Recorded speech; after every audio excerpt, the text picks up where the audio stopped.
Hello ladies and gentlemen, this is Trisha with Insectopia here to look at another insect. We are looking at a bearded carpenter ant today. Last week somebody asked me, I don't exactly remember who it was, but last week we asked to draw an ant. It has been a minute since we've drawn an ant, and I think we've only ever actually drawn one together. That was the queen carpenter ant. That had already chewed off her wings, right? So she had wing scars on her. This is a worker ant called the bearded carpenter ant, although I don't see a beard. So there's a part of me that wonders maybe if this isn't the correct species, but I am not an ant expert, but as I was going through and learning about different types of ants and attempting to get this one to identify, one of the quotes as part of identification of the bearded carpenter ant species Camponotus subarbatus is that it has this striped gaster in the southeastern populations, and this was collected in Pennsylvania, which in its distribution would be the southeastern population of its distribution, and it has that little those stripes on the gaster, or on what you may see as the abdomen right there at the very back. It's got those really pretty stripes, and I think that is unique and characteristic for this species. So that is a nifty thing about this ant. Now, I said it, but I'm going to go ahead and write it for us. So the bearded carpenter ant is in the species Camponotus subarbatus.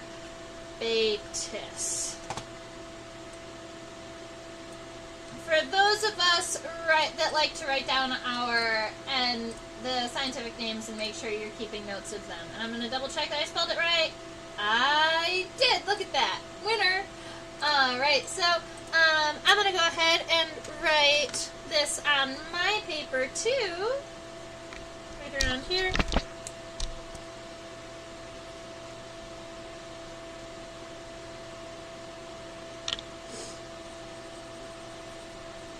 Camponotus subarbatus. The bearded carpenter ant. I guess this is one of the common species in I guess this is one of the more common species in Pennsylvania in the wooded forest regions, because it is a species of carpenter ant, so they're going to be up feeding in the wood and in the logs and those types of things. They also really like to be kind of also in the shrub layer near the forests. So that is a little bit about this species. Now, subarbatus, sub means kind of under or below, and barbatus means bearded, and it has bearded carpenter ant. And I will admit, before I started live streaming today, I was zooming in and looking underneath the mandibles, trying to see if I possibly could see any type of hair that could look like a beard, and I don't understand why it's called the bearded carpenter ant, because I can't find any hair there. And if it's doubled up, it's in the species and the common name, you would think that it would be more obvious, I guess. But I'm not sure about this one so far. And you know what? When we zoom in on that region, you're going to also have to let me know if you think that this carpenter ant looks like it has a beard or not. I am going to make sure we can draw it this way. I'm going to go ahead and draw my ant this way. Sometimes I turn my paper sideways if it's going to be a long one, but I think we're okay with this.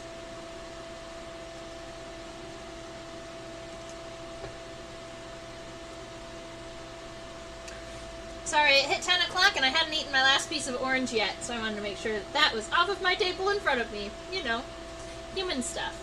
Alright, so we've got Camponotus.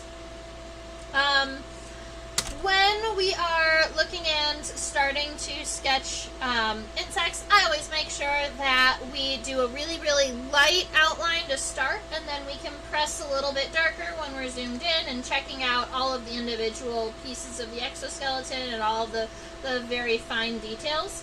One of the characteristics that I want to just point out right off the bat is the node. Only ants or insects in the family Formicidae have nodes. And that is this right here, this little mountain that appears between what the layman would call the thorax and the abdomen. This right here is called a node. And if you see one of those, or two of them, some ants actually have two nodes. So they've got two little mountains right here on that waist. Those are nodes, and will tell you that what you are looking at is an ant. Alright. When I start sketching my ant heads, what I like to do is I like to start with a vertical line here. That's going to be the length of the top of the head to the bottom of the head. Welcome, me teacher! Happy to have you. If you have any questions, just go ahead and let me know. Alright, so we're starting this this ant head right about here. And you know me, a lot of our insects start with kind of these D-shaped heads. Although he's backwards, so we're going to be going in the other direction. So we're going to angle it out and kind of start to create this D. But then, instead of just coming down and finishing it like we normally might do, I want to create a more point at the bottom. That's going to be where the mandibles are. That's where the mandibles are indicated, right about here. Alright. We have a kind of a smaller compound eye. We're going to see it in a moment when we zoom in. And that gives us a head. We're also going to have antennae. I might not have left enough. You know what? I'm not too far in. I'm going to move my sketch over just a little bit so I have enough room for the antenna. In fact, I am going to go ahead and turn it sideways. Look at me being just a little bit indecisive, but that's okay. So I'll catch us back up. There we are. Okay, now for this second region of the body, a lot of times people would call this the thorax. And you would be right, except that on ants, bees, and wasps, this next region is actually called the mesosoma. So that's this region here that we're going to be starting. The head looks like it's connected pretty low on the mesosoma, and so we're going to kind of start right about here in the middle where there could be a little bit of a peg that goes into the head to make sure that it can turn in all directions. So we're going to go up above the head and create this little bit of a platform here, or a little bit of a plateau. And this is our first very, very light sketch, just to get graphite on the paper. So I'm okay with just bringing it down and creating almost this little rounded box segment right here. And that would be what we would consider the mesosoma. Now, the next little portion is that wasp waist where the node is. We call it the petiole. So that's this thin stem here. We can go ahead and add that little bit of a node there on the petiole. Alright, fun story, the petiole is also the name for the stem of a leaf. So it has very similar visual characteristics. Right, and then the last segment right here, it actually contains the petiole and the end of the body, and that is what we would call the metasoma.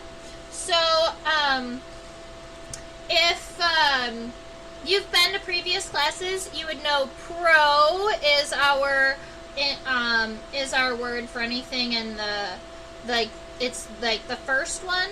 Meso means middle, and meta means the end. And so you've got the prosoma, the mesosoma, and the metasoma here. It includes the petiole, though. Alright, so here it does come up almost to about as high as the mesosoma comes up. So we're going to go up, straight up, and we're going to go just a little bit lower than that. And we are going to make it nice and rounded, and we're going to come on down to the point where the bottom of the mesosoma is, right about here. But then, instead of just going straight across, I can go straight across with one line, but then what I really want to do is create another line that just arches down just a little bit. And actually this line is going to help us distinguish the top segments from the bottom segments. So that's a good one to have. And for those of you who absolutely love labeling your specimens and love learning new words, we've started off our live stream with a couple new words today, but I'm going to give you one more, because why not? The gaster is just this segment right here. So if you were talking about just right here, these final segments of the abdomen, that's what we call the gaster. So if you were to read a key and it said that it had a striped gaster, you would look at the end of the abdomen right here, this bulbous region, and then you would see the stripies. Alright, so that's a little bit of an introduction into the overall terms and some of the terms I'm going to be using today during our live stream. And I'm just going to go ahead and leave bearded carpenter ant up on the screen for those of us who join us a little bit late, and I'll go ahead and change it out every now and again when we have new words to add. Alright, so because we already have the body segments, I don't really want to do any of the light sketches for the legs. So we are going to zoom in and check out this head here.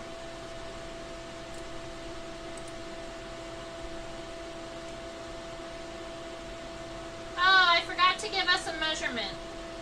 I know that many of us who are nature journalers like to have complete measurements of the specimen, so let me go ahead and get a ruler out here.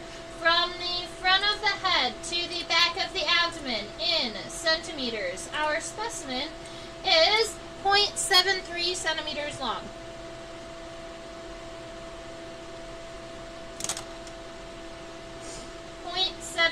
Centimeters. Oh no! Where'd it go? There it is. Okay.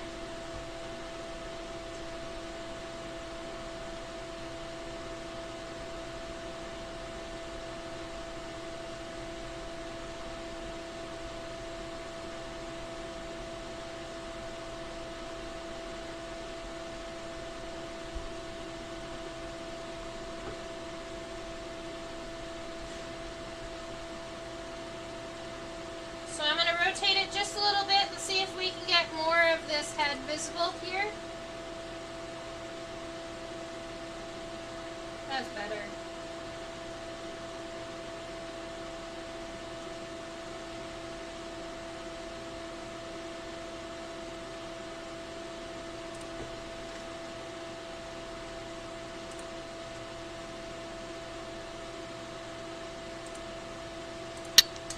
Alright, so we are looking at the head of our bearded carpenter ant here, and you can see that the eye is actually fairly small in comparison to the rest of the head. The compound eye is this little guy right here.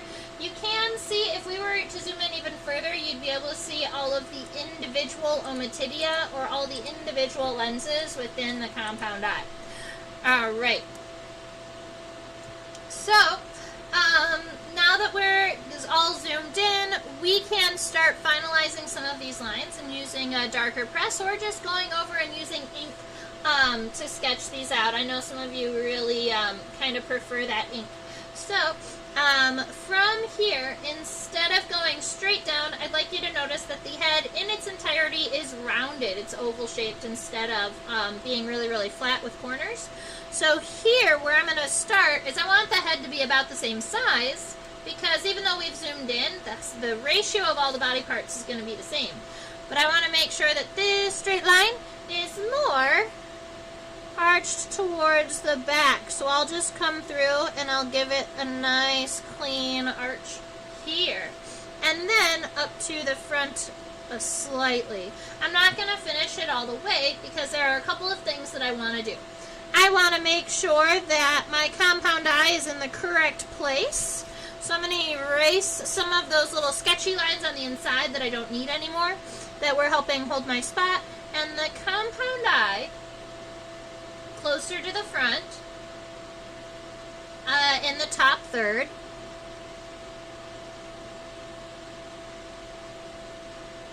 It's going to be right about there. It might be even a little bit closer to, we might even want to move it a little bit forward. That's even better. Oh, right. And now I'm going to be adding cross-hatching. So diagonal lines in one direction and diagonal lines in the other direction.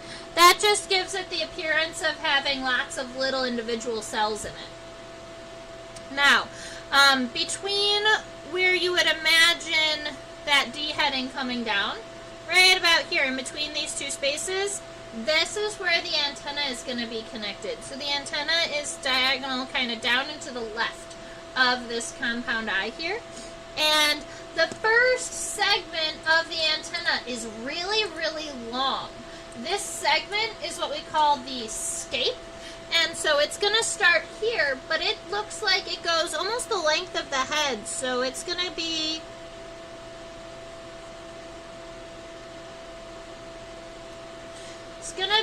fairly long in that first segment.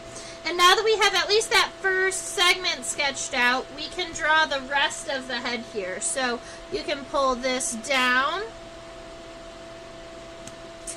And then once you get kind of past the antennal socket here, that's when we're going to start worrying about these regions in near the mandibles. Let's see.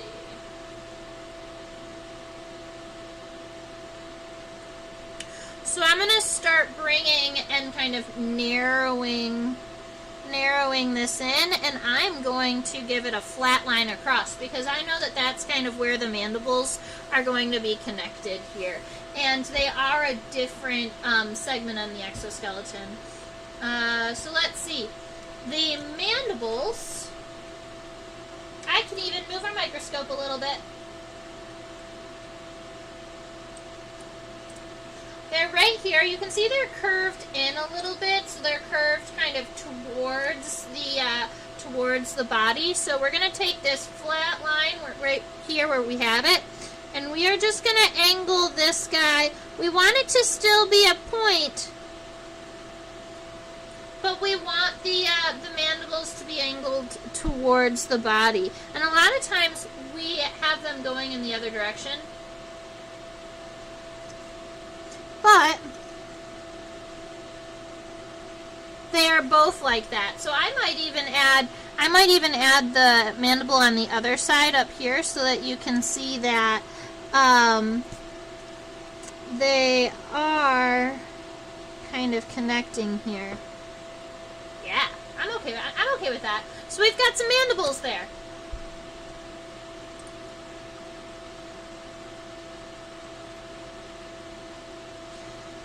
Now for the antenna, we have more than just that, one segment.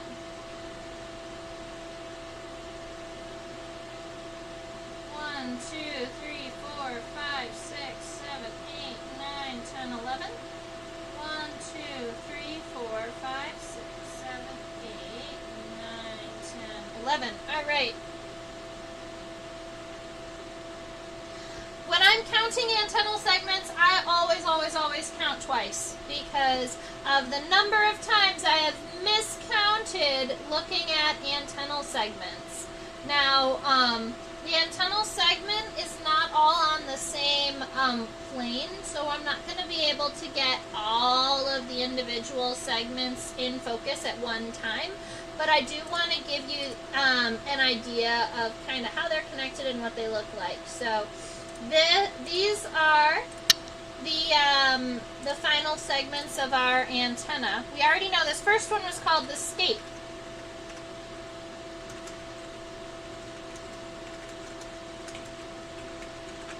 Then you have the pedicel and the flagellum. The pedicel is the second segment, so it is this segment right about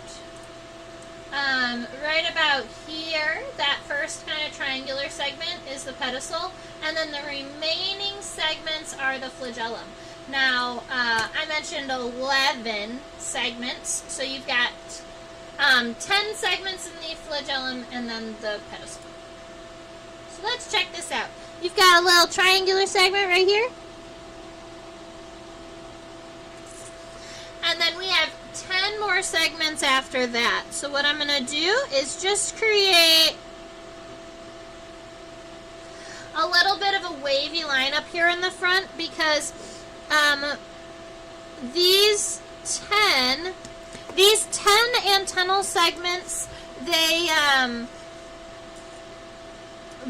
aren't distinctly segmented away from one another. And when they're not, I like to give it the outline of where we're trying to go and then subdivide the segments rather than building each segment individually. It will create just a different visual for your specimen. So I'm going to divide this into 10. 1, 2, 3, 4, 5, 6, 7, 8, 9. Oh no! I'm going to add one more segment instead of 10. 1, 2, 3, 4, 5, 6, 7, 8, 9, 10, 11. Perfect. Alright, so we've got these this antenna here. Now, our antenna with this long scape and all of these smaller remaining segments is going to be how you can determine the difference between an ant and a termite.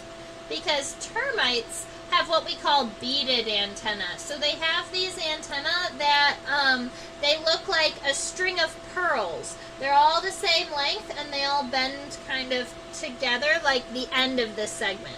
Whereas ants have this long segment that make it, and the rest of these a lot of times are going to kind of bend at a 90-degree angle. And so we'll call these elbowed antenna sometimes. Alright, now we're looking at the mesosoma.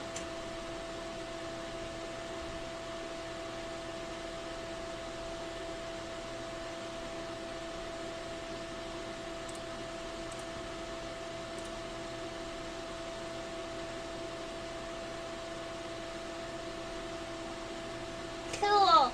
This segment is where all of the muscles are.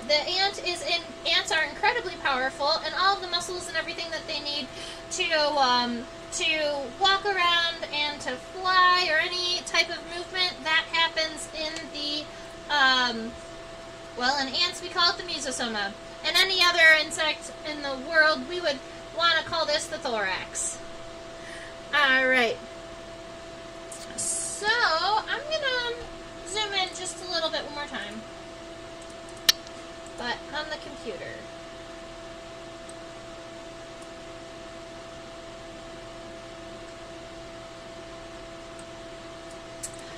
Alright, so something that I wanted to just notice as I was looking at the beginning of the mesosoma, right here, is that instead of creating a neck that's very, very separate from the head, what I'm going to do is almost connect it to the head. It looks like it rounds around the head. So from here, I want to connect it right about in the same place that I had. But instead of going up and out, I'm going to go around the head a little bit first, and then I'm going to come out.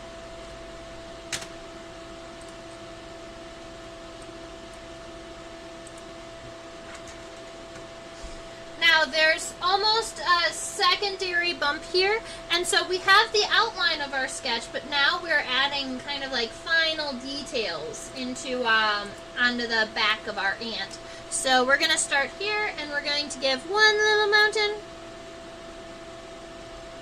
That doesn't go too far, and you can even go a little bit past where you know the next segment's going to be coming out. We're going to go here. And then this one is where your plateau comes in. This is where you've got this longer flat region on the top of our body here. But then once it gets to about the end where it's starting to kind of curve down again, we're going to give it another little shelf here. And then it's going to come out towards that end. But then once it gets to the end, instead of going straight down, it does have a little bit of a concave arch. So it arches a little bit towards the head here before coming and touching that petiole or that waist. Alright, I'm going to come down and define that segment here that separates the petiole. And I am going to leave all of this bottom stuff undone because there's a lot of legs happening down here. So we're not going to worry about those too much just yet.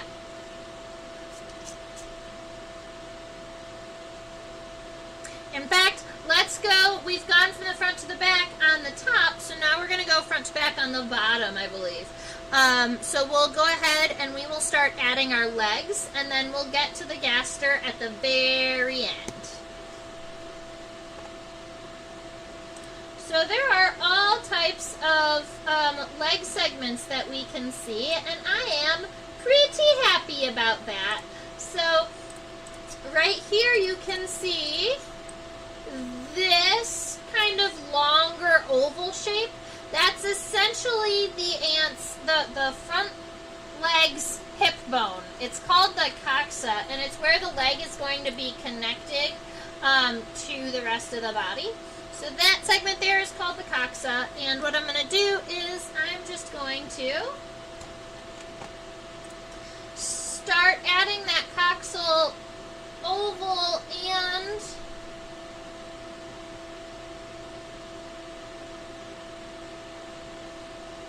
an outline of the pronotum. Ooh. Alright, so from right around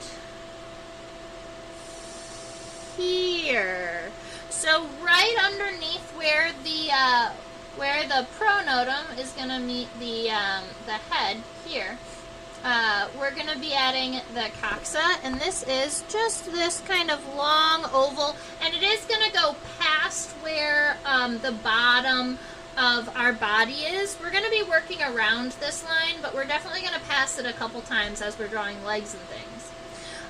But the coxa right here is fairly narrow and oval-like.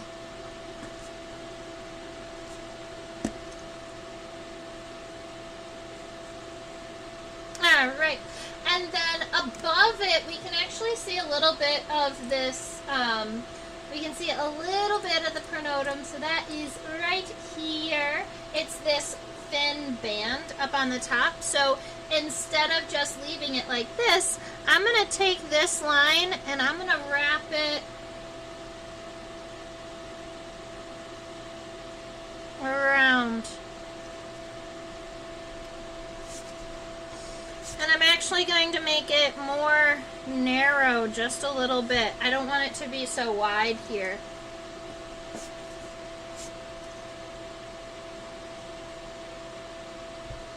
Cool. Alright, so we've got a coxa happening.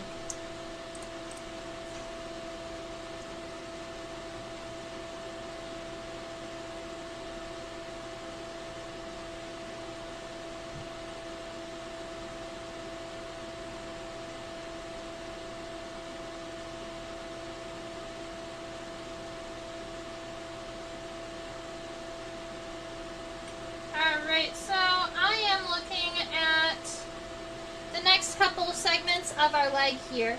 They are the femur,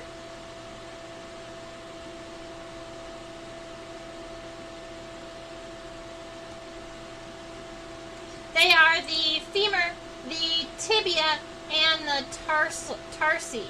So femur, tibia, tarsi. The femur is this one that we can see here. It is very shapely. It's got nice curves. And this right here is our tibia. Now the tarsal segments are going to be tricky to see, but I've compared them against the middle and the hind tarsal segments, and they are very, very similar. So we're going to be switching over to a middle leg once we get to the little toe segments there at the end. Alright, starting way up here at the top, insects, generally, their front legs are going to point forward and their middle and their hind legs point backward, and so that's the way we like to draw it when we're doing lateral views of our insect friends. So we're going to be drawing the femur going up towards the head, and then the tibia coming down. It is going to go right smack dab through those mandibles, but alas, we can't do anything to stop that because we can't make the ant's leg grow, even if we wanted to. Not if you want to keep it looking realistic. So I'm going to just go ahead and start by erasing where I expect the leg to go through so that I don't have to do it after I draw the leg. And the femur is coming here. The top of it is actually pretty smooth. It's going to be shaped very smooth-like. And then at the end, it gets pretty narrow. But then when you come back through, make sure that this bottom's nice and wide.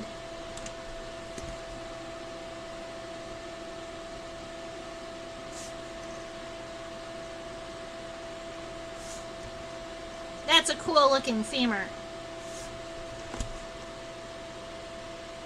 Alright, the tibia is next. It starts narrow and it becomes wide, kind of like flare jeans. So it's not very long either. It's about the length of the femur, so really only about that long. The ants don't get this, at least this species of ants don't have incredibly long legs. Although their tarsal segments or their little itty bitty toe segments, those segments are the ones that are really, really long. Alright. So I'm going to show you the middle leg, because the hind leg's a little bit longer. And these are, oops, gotta make sure I'm zoomed out. There we are.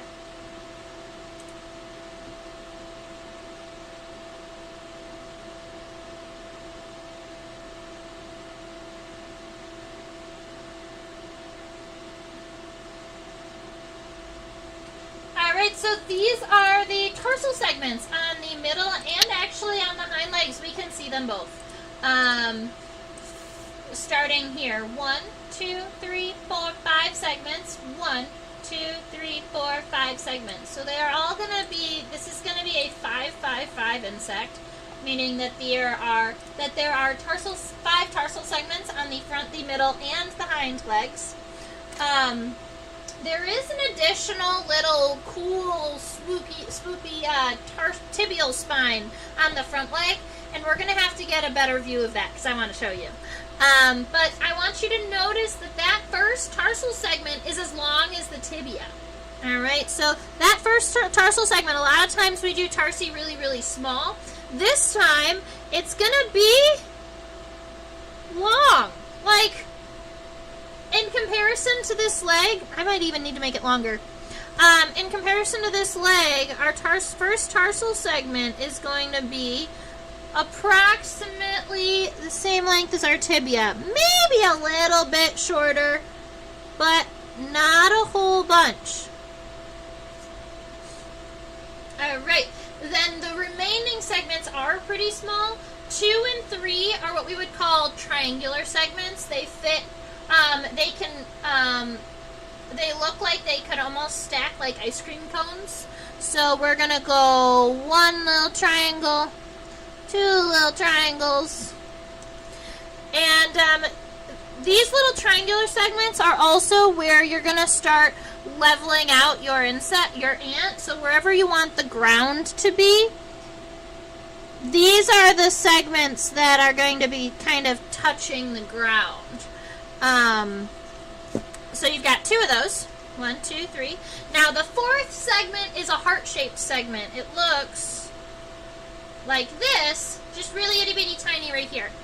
So right here, there's that like little 2-lobed segment, and then from in between those 2 little lobes, you've got the 5th segment coming out like a raindrop shape. Right here, pretty tiny. With 2 little tarsal claws.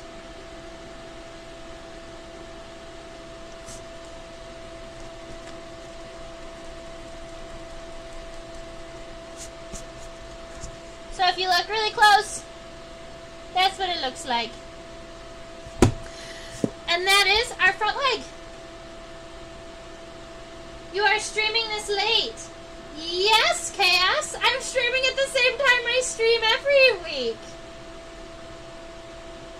Did a time zone issue mess us up?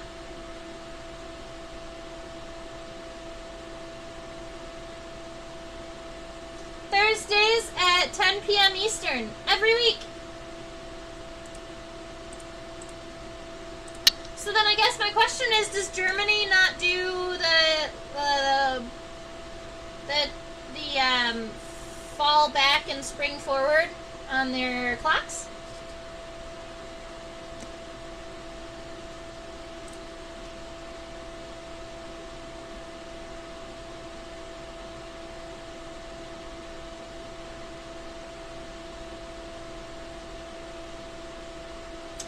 Alright, so there are a couple of things that I am noticing about our mesosoma here. So right here, the second body region of an ant is the mesosoma, instead of calling it the thorax.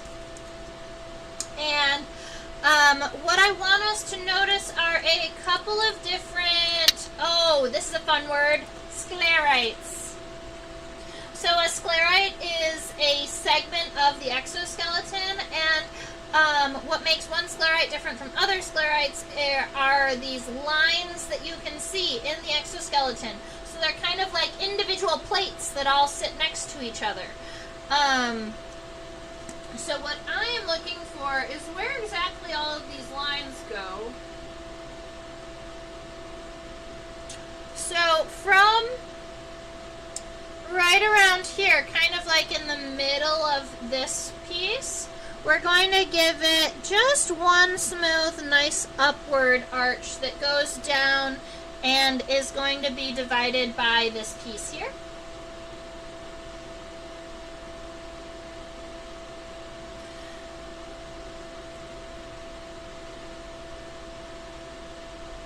And I guess this coxa should have been angled. I might have to change this just a little bit. Once we zoomed out, I realized that the coxa is more angled backwards. So what I'm going to do is just lengthen the femur a little bit. It'll be a little bit too long, but it's going to be better for the rest of my body. That's fine. Alright, so right around here we have this second oval shape. It goes from here, it runs along the sides of this guy here, and then it comes down. We've got one little bit of a rounded angle here, and then it flattens out. Alright, so we've got this larger sclerite that's actually divided in half right here, and at the very end, right about here, that's where this is where our middle leg is going to be connected. Now, the coxa on the middle leg is not this whole piece. There's actually this little triangular segment right here that's on the very bottom of it. That's where the leg is going to be connected. And then we connect the femur going up in this direction, tibia coming down, and the tarsi going out. Alright, so that's our goal. Let's get it done. Oh, I forgot to show you this. Sorry, guys.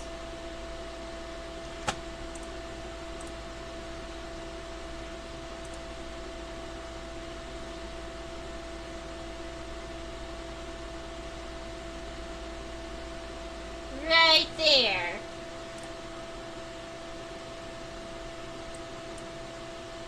So that little piece right there is at the end of the front tibia.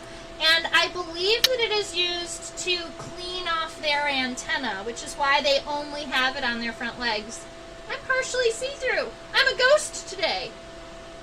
Whoops. All right. So right here at the end of the tibia, you've got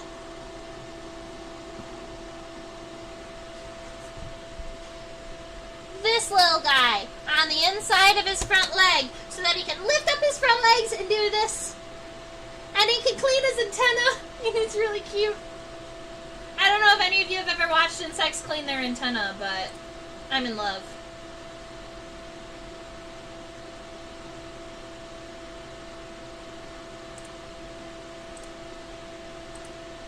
All right.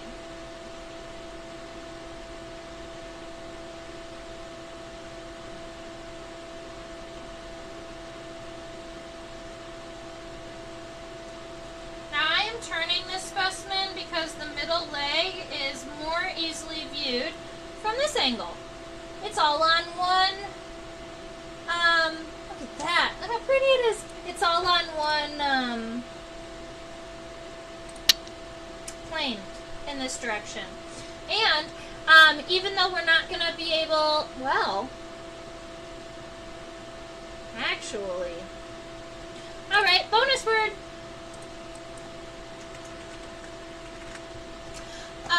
So right about here, this triangular piece, that's the coxa segment. That's this one right here that we've already drawn. But this little bitty triangle before the femur, that's the trochanter. It's kind of like a knee. It's kind of like a knee, but instead of it being between their femur and the tibia, it is between their coxa and their femur. This seems like it is just the beginning of the femur, and then it gets wider. And so we're just going to go ahead and, oops, that's a woolly bear. We're going to go ahead and sketch this.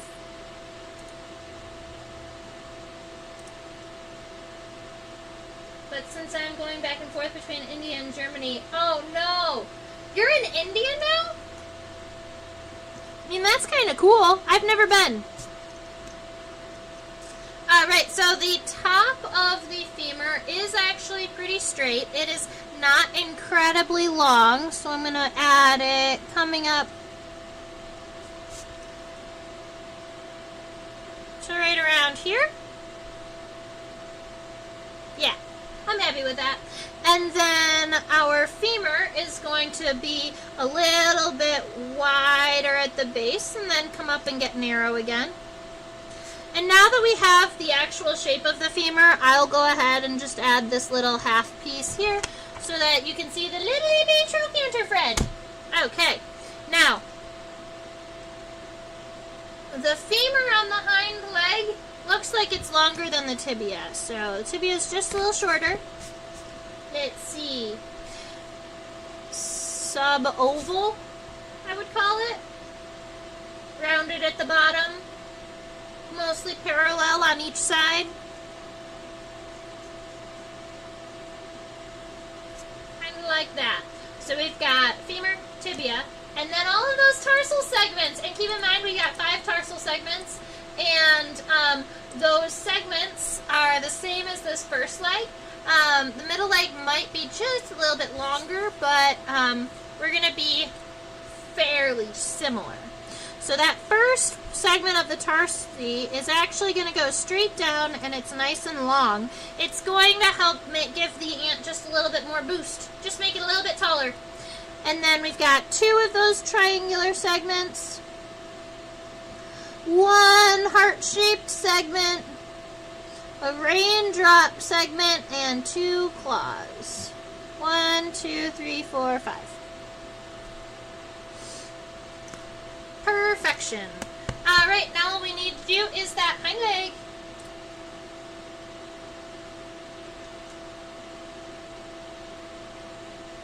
It's nice to hear about your travels, Chaos. I hope that you are doing well.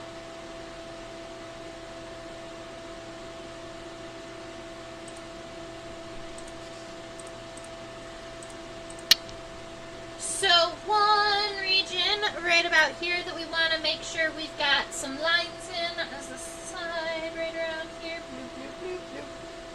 Whoa. We're a little off, guys.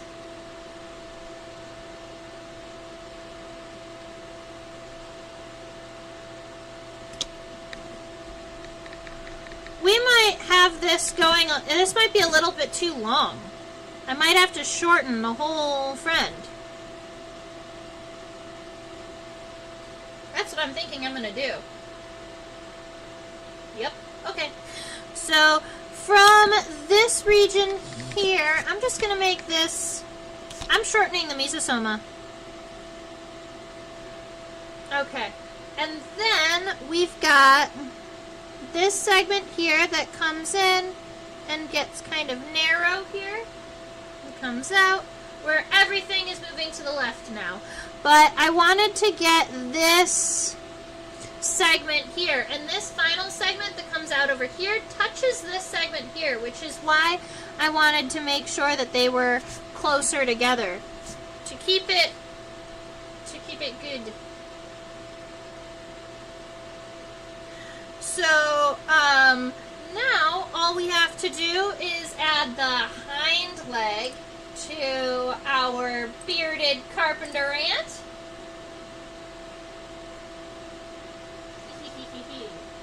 Oh, and I didn't add the tibial spine, the little spine on the end of the tibia. We've got to add that on the middle leg too. So if we look right around here, notice that that hind leg is significantly longer than the front and the middle legs. If you imagine like the whole region of the ant's body, that middle leg has to reach a little bit further to make sure that the ant stays kind of balanced, essentially.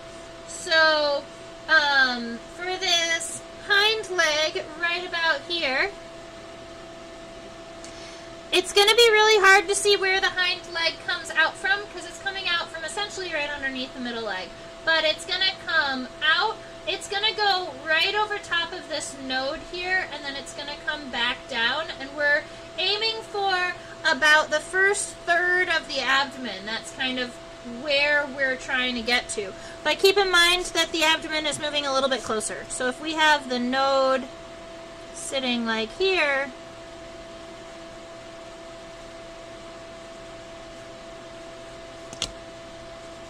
this is why we do nice light lines when we're doing this. We're going to scoot it up just a little bit. So our hind leg is going to reach to right around here. I'm cool with that. So connecting here and going up, smooth on the top and very kind of muscular looking on the bottom. So with this really nice bulbous region in the middle. Makes it nice and strong. Cool. Alright, and then for the tibia is still nice and thin and is just a little bit shorter than the femur here. So when we add our tibia, it is still nice and narrow, just long. Now our tarsal segments, there are still 5 of them. The first one is still long, like the tibia. So this one is going to come out in this direction, and that is 1. And it's even longer. 1, yeah. And then we have 2, 3, 4, and 5. 2 and 3 are those triangular segments. 4 is that little heart-shaped segment. And 5 gives you a nice raindrop segment with these 2 little claws at the end.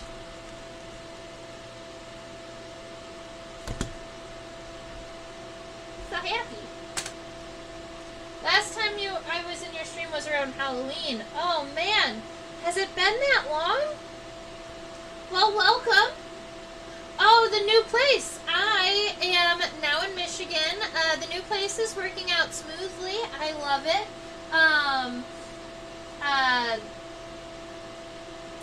I was able to stop by a reptile show and pick up some new tarantula friends, so that was cool. Yeah, Michigan has been fabulous so far. Excited about celebrated Thanksgiving here, excited about being here for Christmas. I do know how busy you are, Chaos, for sure. Well, I don't know. I don't know personally, but I have heard rumors of how busy you are. Alright, so this node is about half of the height of the body here. So as we are creating this little mountain in between the meso and the metasoma, make sure that it goes pretty high.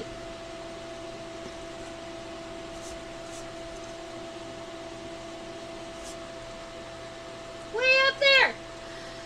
Alright, and then for the rest of the body here, the fun science word for this region of an ant is called the gaster, spelled G-A-S-T-E-R, if you are curious. Traveling takes up most of your time. Well, if you're ever in a plane, you can always watch on a plane. Alright, so for our gaster, a lot of times the gaster is going to fit right up against the node here. Notice that there is some separation, but that the gaster rounds kind of towards it. So this, instead of going straight up, I'm going to make sure that it arches kind of towards the gaster just a little bit.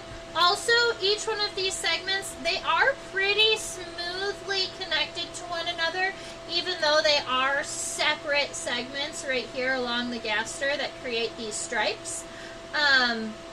So what we're going to do is just create the one very long, smooth arch that comes all the way down to this point.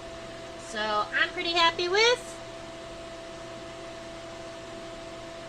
Yeah. And then you can go back in and erase any of those little sketchy lines that you don't need.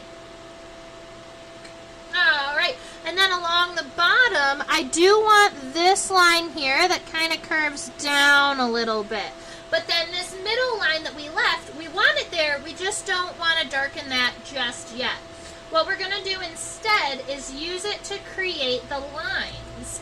So right here is going to be the first segment of our gaster, and it's going to come down right around here, and I'm going to just do these with light lines first to estimate, and you're only going down to this line. You're not going all the way down to the bottom. Alright, so there's one. Now, some of these, instead of going straight down, are going to kind of angle out. So the second one is this nice light segment, and it comes in more like that. The dark one, starting to kind of angle forward just a little bit. One light one. And a dark one. Dark light. Dark light. Dark light. This one has to be a little bit more narrow.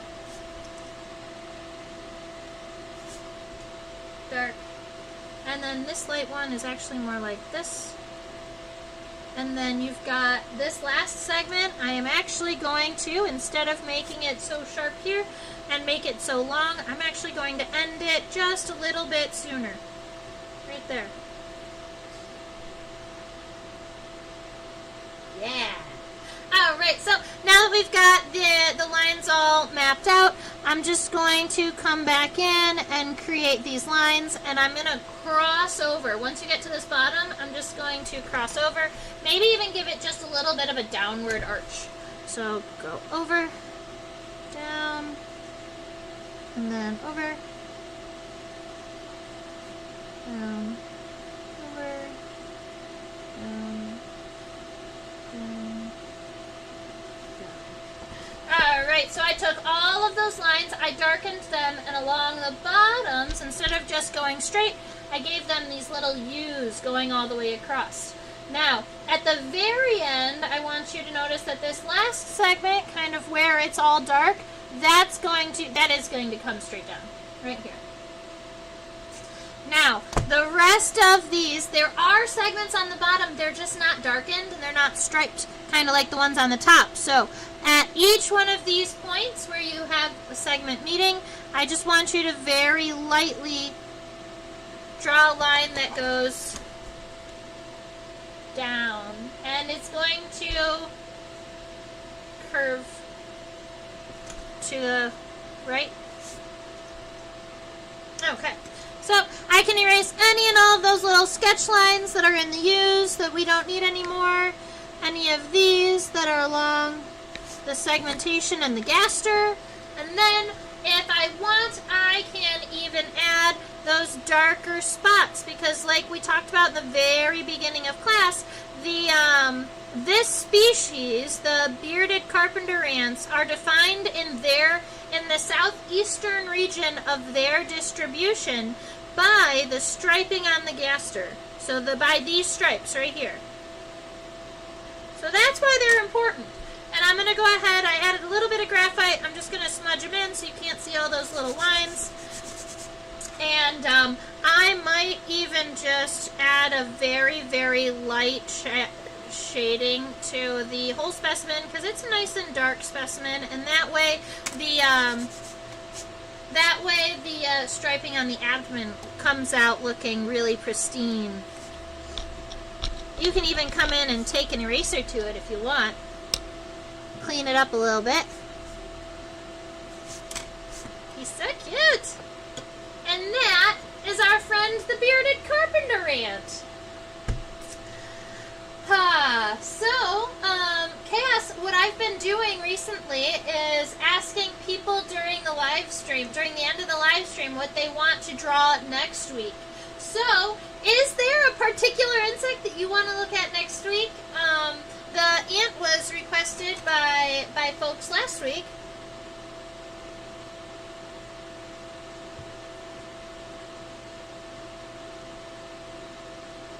I do have a handful of newly pinned specimens, so I might be able to just kind of pick one of these newly pinned specimens to draw. I have a rice stink bug. He would be kind of cool, I think. I also have a really fun new membracid or a tree hopper that we could look at. Although, it might be a shorter live stream. But I guess that's okay in between Christmas and New Year's to have a little bit of a shorter live stream.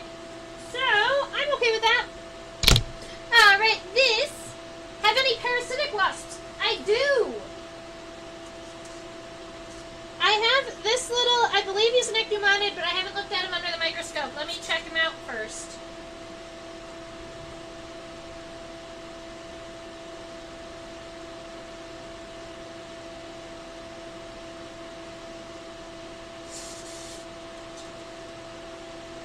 She's got a really long ovipositor.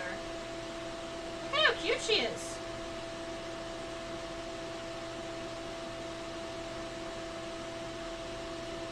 So I have this specimen here that we can draw and look at next week.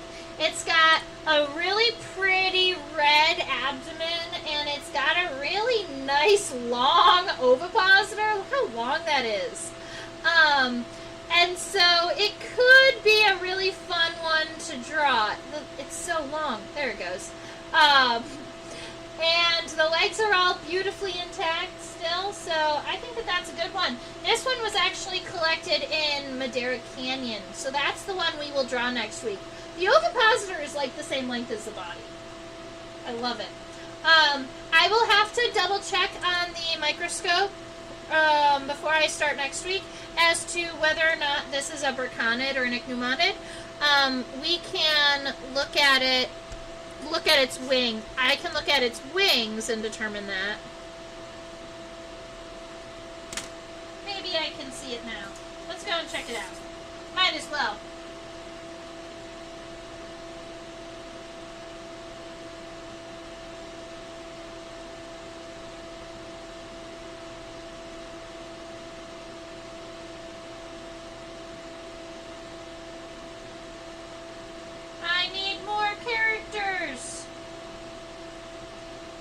Okay, so I'm not going to be able to tell you right now. I'm going to have to throw it through a key. But she is Beauty, so we can draw her next week, and that will be fantabulous. Alright, so, I had a great time live streaming with you guys today. I'm going to cut it at just the hour, but we did have a good time drawing this little ant friend, Camponotus something or another, subarbatus. I always love to see your sketches too, so if you have any sketches that you've done that you'd like to share with me, my email is right down there, Trisha@theinsectopia.com, and then you can share your sketches with me.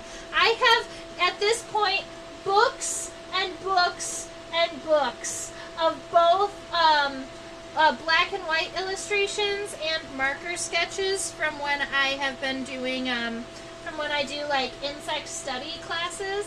So I do these on that platform over there called OutSchool, where I teach, and I have students from all over the world, and they're all little bug lovers, and I love it so much. And they, when I was growing up, I didn't know very many other bug loving people until I went to bug camp. And so I think it's really cool that I have the opportunity to teach classes for 5 to 8-year-olds, 9 to 12-year-olds, that connect them not only with me, a fun bug friend, but it also connects them with other students of their same age that also love bugs, and I think that that is so cool. You should come back then, Chaos. Make sure you come and see it. And if you can't come and see it, then these are always recorded. That way. I love it when you subscribe to my YouTube channel. That allows you to comment during live streams and helps me out a whole bunch. Also, if you've sincerely enjoyed your time today and you want to throw Insectopia a small donation to help me continue to teach and do this, not only on YouTube, but in schools and libraries and public and in public settings, donating to me helps me out a whole lot. It keeps my lights on, it keeps my bug collection moving smoothly. I can buy pins, I can do all of the things, and it's so appreciated. Over in that direction is it says @Insectopia 2015, really small right there. That's my tag for both Facebook and Instagram because someone else took Insectopia. But that's me and the year that I established Insectopia. Alright, so that is where that is. I also do all types of fun images on Instagram. I'm a little bit behind. I will admit I'm not great at social media. It's one of those things that maybe I'll be better at in 2024. We're going to try.